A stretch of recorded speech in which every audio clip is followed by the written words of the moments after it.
Welcome to Vedanta Spark initiative. The people who does not adopt today's technology, innovation or digital, either they will be merged or they will shut down. Vedanta taken an initiative to do whatever is necessary to move ahead to adopt this technology.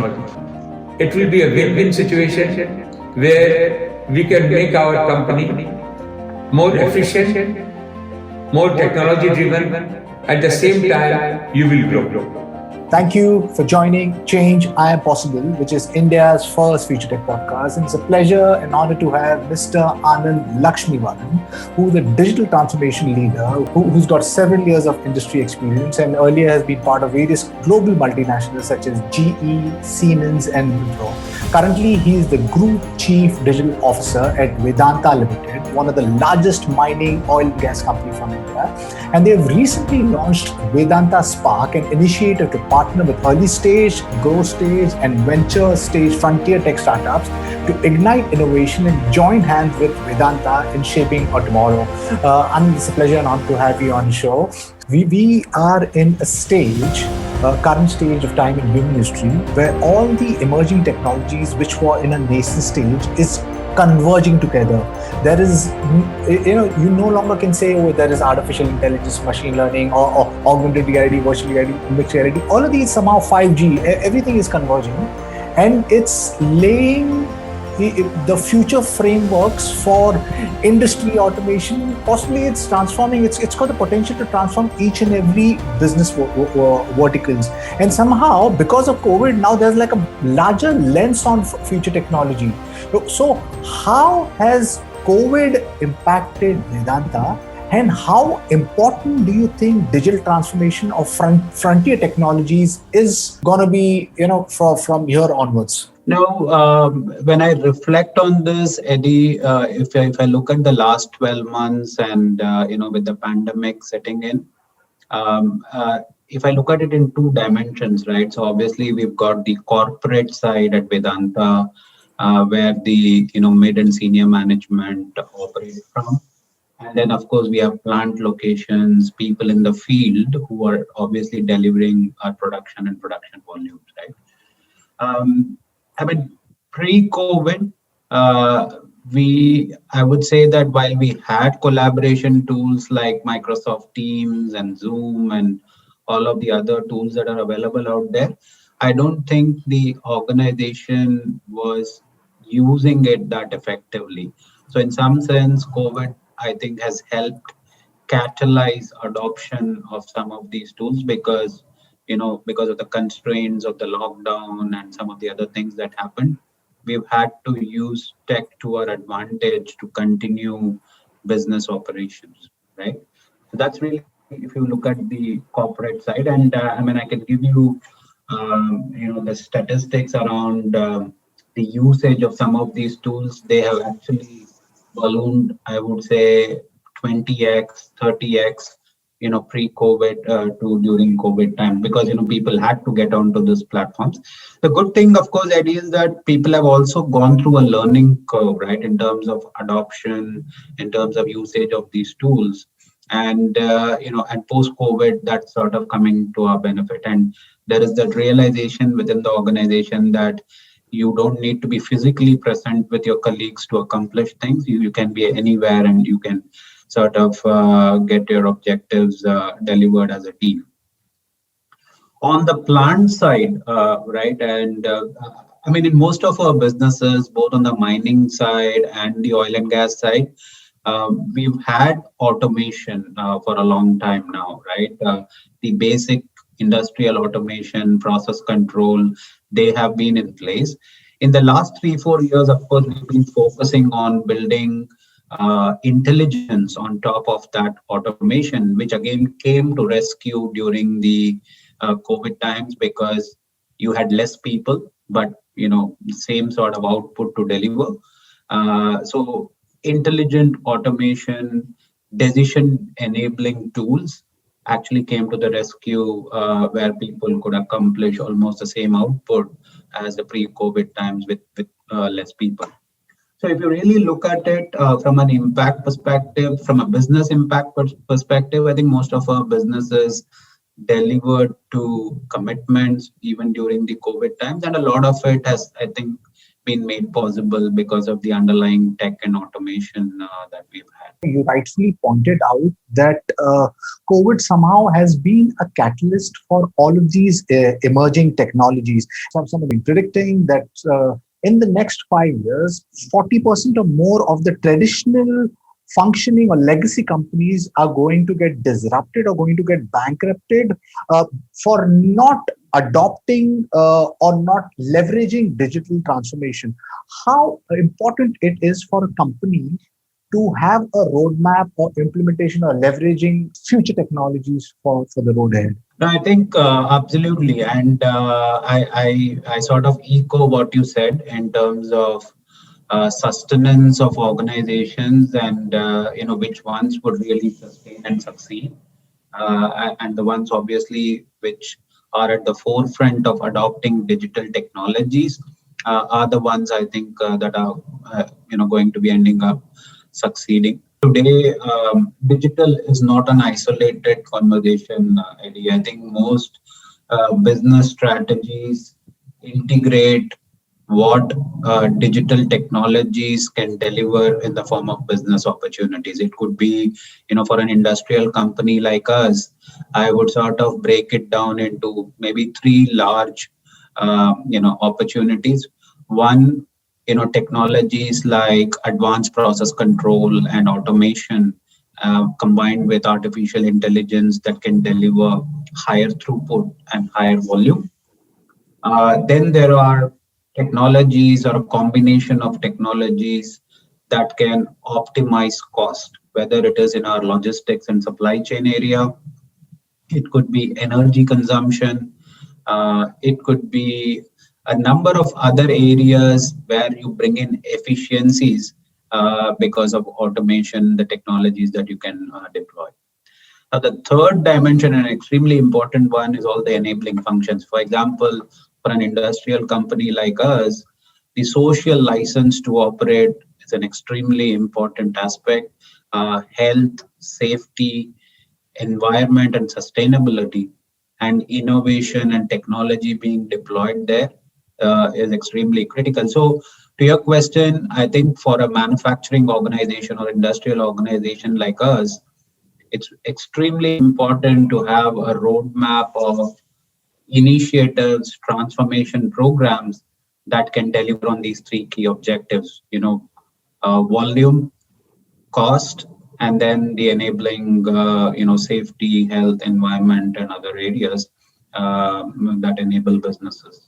Right. So you earlier mentioned intelligent automation. You mentioned about how you have figuring technology to kind of sort out energy consumption and things like that. Now, this technology is a double-edged sword. Obviously, it's got so much plus points, but because of COVID, there is social distancing is something which we have to deal with. Now, industries are now cutting down their workforce because of social distancing. That's something that we cannot do this morning because safety is paramount, right?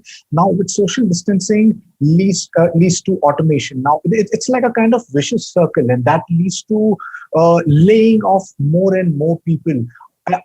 How do we deal with that conversation? Because not many are looking at that constructively on the future which is coming, because yes, these machines which are now, or all of these emerging technologies which are in nascent stage, are getting more and more powerful. What required maybe 100 people at one point in time can be done with 10 people handling some really good machines, and eventually maybe this could go down to like maybe just one person, or maybe just a machine doing that. So how important is this conversation, and how is Vedanta addressing this, the future of automation, where maybe human workforce could get redundant? If you look at any of our businesses, obviously we are making significant capex investments for business growth. And to deliver those projects, large projects, you need people, right? And when you need more people, because you want to deliver more projects, you always tend to think linearly, right? I mean, if I had 100 projects that I wanted to deliver and I need 1,000 people to deliver it, the question then is that can I apply automation? Can I apply digital? And use the intelligence that we get out of these technologies to deliver those growth projects with our existing people without having to hire massively a new set of people. So many a times I think it's really not about rationalization of the workforce or manpower. It is about using these technologies to achieve more with your existing set of people or more with less, right? It's not so much about reducing the existing number of people. And I think we've seen this in some of the businesses, right? So as a case in point, in the oil and gas business, we have acquired a lot of new exploration blocks. The number of blocks that we have acquired and the amount of work that would need to go in there and the amount of data that we would need to acquire, I think would have otherwise required a fairly linear amount of people that we would have had to hire. But because we are applying, automation, machine learning, and some of those technologies, I think we have machines really augmenting humans and making their tasks easy so that they can deliver more in a day than what they were able to deliver earlier. So really, and when I speak to industry peers on this topic, I always hear this pattern too. So it's really not about rationalization or reduction. It is about powering growth with your existing set of people and the workforce that you've had. Right. You mentioned about powering growth, because of COVID, but suddenly the consumption is completely gone down. It's really slowed down. Now consumption, affects production. So then because it's like a little cycle over there. So what do you think could be done to revive the consumer this thing to start consuming, because that's the only kind of circle to kind of like push the economy, so then the production goes up and things like that. And do you think that emerging technology will play a role in reversing the COVID impact? Yeah, well, if I examine this question, Eddie, one, if you look at it from a macro perspective, like you rightly pointed out, COVID has had a big impact on demand for goods and services.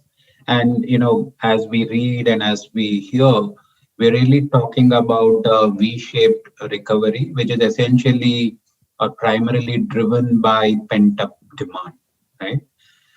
So if I look at it from an organization's perspective, today you would want as an organization to address that pent-up demand, right? Because which means that you need to maybe run your production to capacity. You need to have a good throughput. You need to be able to deliver to that demand, right? And I think this is where I believe tech and innovation would come into play to help organizations address this pent-up demand. And if I talk about some of the things that we're trying to do here at Vedanta,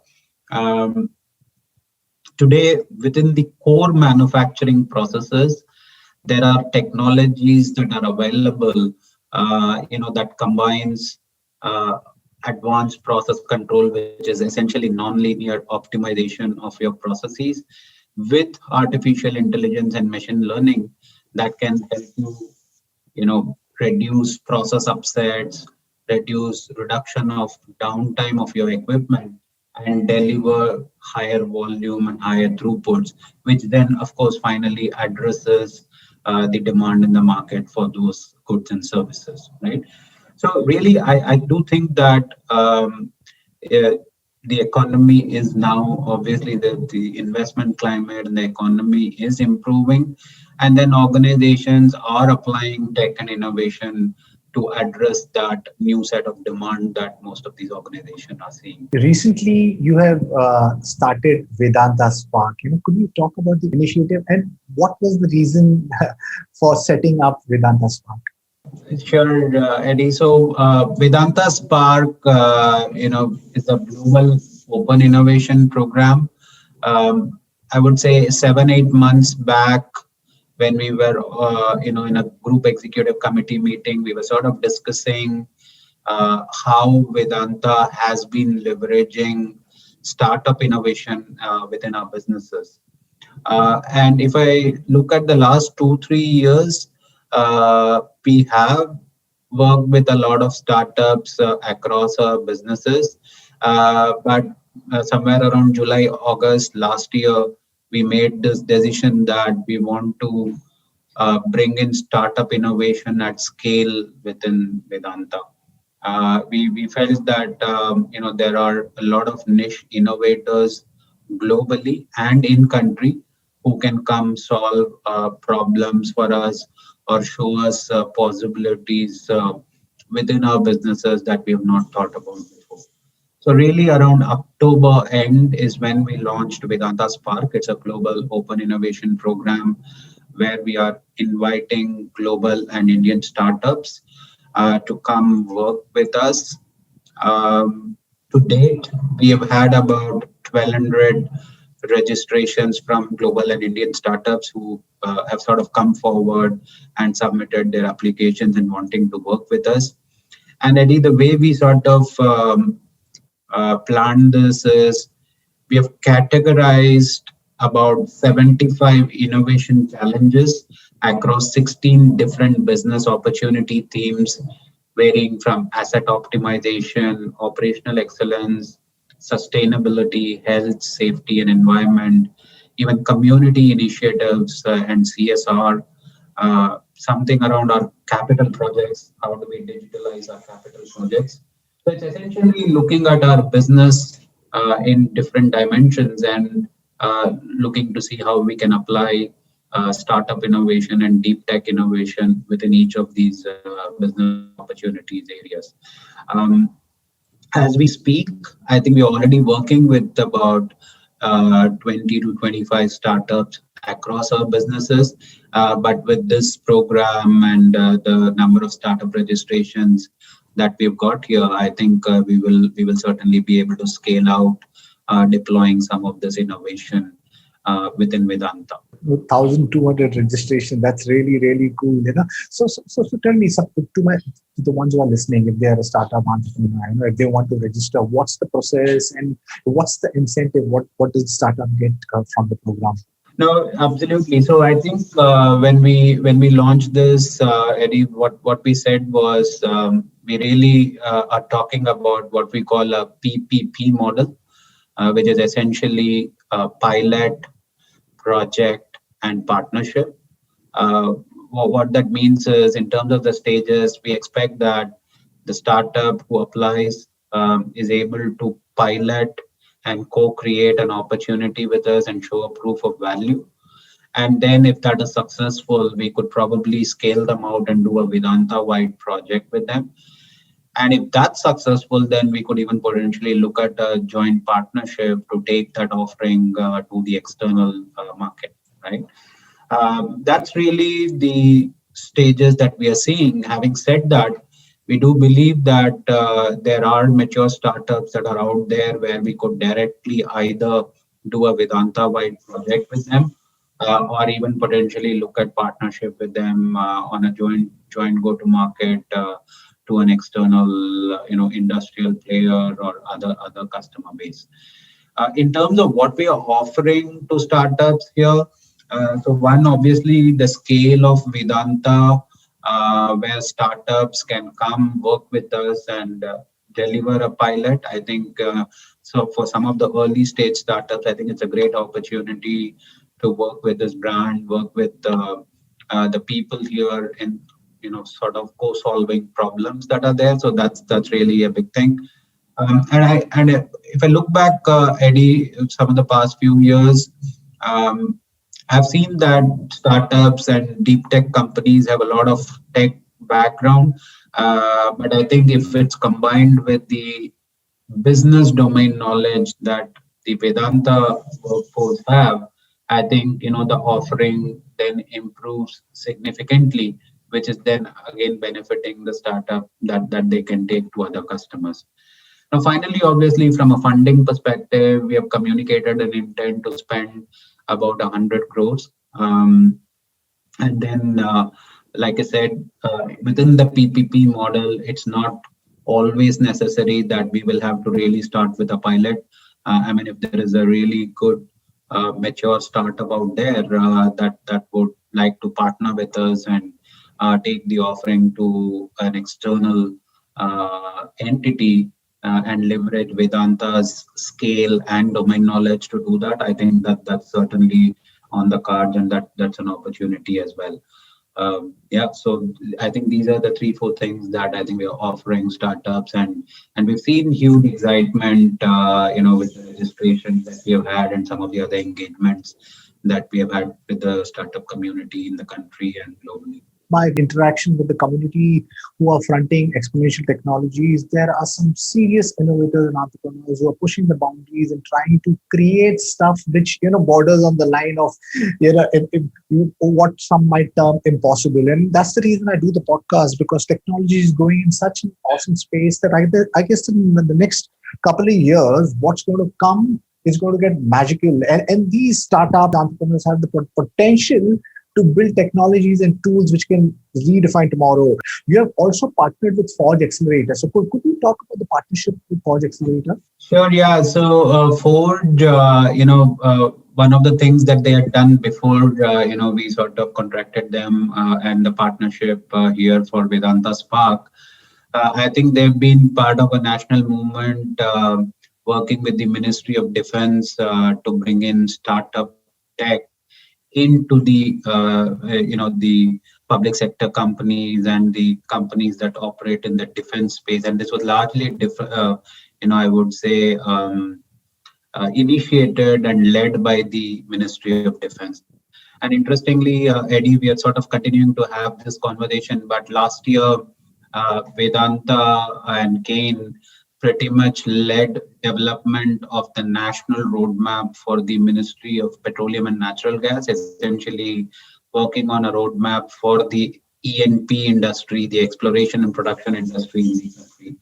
Again, if we have to execute on some of those roadmaps, we're going to be able to leverage some of the Indian and global tech startups that are out there. So sort of coming back to Forge, I think they're a small team of, I would say, startup accelerator, a partner incubator that is working with us to making this program happen. And obviously, they've had successes working with the Ministry of Defense and large corporates before they sort of came on board with Vedanta to deliver this. Lovely. I've always felt that this what you're doing is so awesome, and it'll play a huge role in shaping the tomorrow. A hackathon, incubator, accelerator, I think is the only way to gather entrepreneurs, students to solve a problem. Harnessing the power of collaboration and open platform. So, do you advise other Indian companies to follow the lead, to make India future ready? No, absolutely. I think I must also say that many of the large global peers have already also taken a step. I mean, if I look at the mining and the resources industry, maybe globally or even at an Asia Pacific level, I think we may have been a first mover to do a global open innovation program like this. But if I look at cross-industry and large Indian groups, I think there are several of them who have already sort of taken the step or are on their path to sort of drive this. And interestingly, Eddie, because most organizations today also are starting to have a deep focus on digital technologies, and they realize that a lot of the execution of the roadmap that gets defined will be done by the startups in the country. So they're making it an integral part as far as their execution strategy on digital is concerned. So, to your question, I think many of them have taken the step, and if they haven't, they should absolutely take the step to make similar programs happen within their groups. Yes. Yes, yeah, exactly. I mean, if we all come together, there is so much opportunity. I was just having a conversation with somebody from the ad industry a couple of days back, and he was saying how they do understand that the immersive technology is going to play a huge role in creating interactive, experiential engagement advertising. But somehow they are reaching out to studios abroad. And then I was telling them that only and only if you look at a model where you build an hackathon, give an opportunity to the startups over here. There are some fantastic startups. We have close to 2,000 AR/VR startups in the country. And if you create a hackathon and say, okay, this is the problem, and can we solve it through leveraging this technology, I'm sure there'll be so much of the technology which is on a creeping mechanism could be accelerated, and we could get into the future, which is, I believe technology will play a huge role in charting the future of mankind also. So right now, the reskill, upskill, and being a lifelong learner seems to be one of the most important attribute to have to survive and thrive in a post-COVID world. What would be your advice to our listeners to create a preferred future? Well, like you said, I think continuous learning is imperative today, and whether you are 80 years old or 50 or 40 or 20, I think you got to continually learn. And just on a lighter note, Eddie, my father, who is 75 years old, he teaches management in different management colleges. If I look back at the last 8 months, the amount of collaboration tools that he would have learned for delivering his virtual classes and some of the other virtual tools that is required in management teaching. I can tell you on platforms like Zoom, Teams, and many others, I think he's actually an expert than even I am, right? So I think, like you rightly said, every individual is going through a learning curve at his or her own level. And the ones like we started saying that only 40% of the global organizations who sort of adopt digital and embrace digital would survive. I think that's true for individuals as well. If people don't upskill and learn continually, I think you may not end up being relevant for the future of work that's emerging. So really, I think it's about keeping focused, continually learning, making learning fun, and then enjoying it is, I think, what will help people be relevant to the preferred future of tomorrow.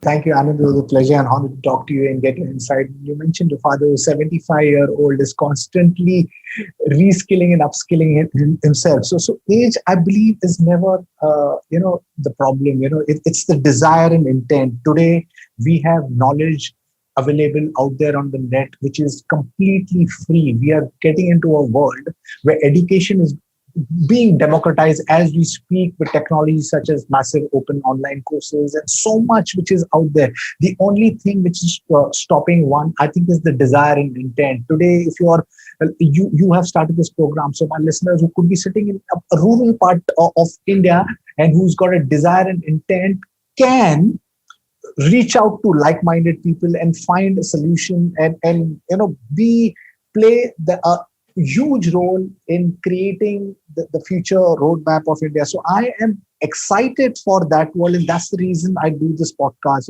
Thank you for being part of Change I Am Possible podcast. Any last words as a Chief Digital Officer? What would you paint the world? Where do you think our world is going in the next 5 or 10 years? Well, thank you, Eddie, as well. I think it's been a pleasure being part of this. As far as where the world is headed, obviously, like we started this conversation with, there is a convergence of several technologies that are out there: mixed reality, AI, quantum computing, 3D printing. I mean, you name it, and I think they're all emerging at a very fast pace today. And I think if I look at the impact across industries, whether it is healthcare, whether it is shopping, whether it is food transformation, it is almost shaping and changing every sphere of our life. And I think if I look at from India's perspective, given our focus on tech and the number of tech entrepreneurs we have in the country, I certainly feel even from India's perspective, or Atmanirbhar Bharat's perspective, a lot of digital and tech will power our national growth and transform lives for you and me and the next generations, that are to come. That's how I see it, Eddie. Thank you. Yes, I mean, most of our earlier, some of the best minds used to go abroad, but right now there's so much opportunity in the country, and you are doing a fantastic thing, with Vedanta Spark, it's giving opportunity to the future bunch of innovators and startups. So thank you. And to my listeners, if you like what you see in here, please click the subscribe button. Until next time, see you guys. Bye-bye. Thank you. Thank you.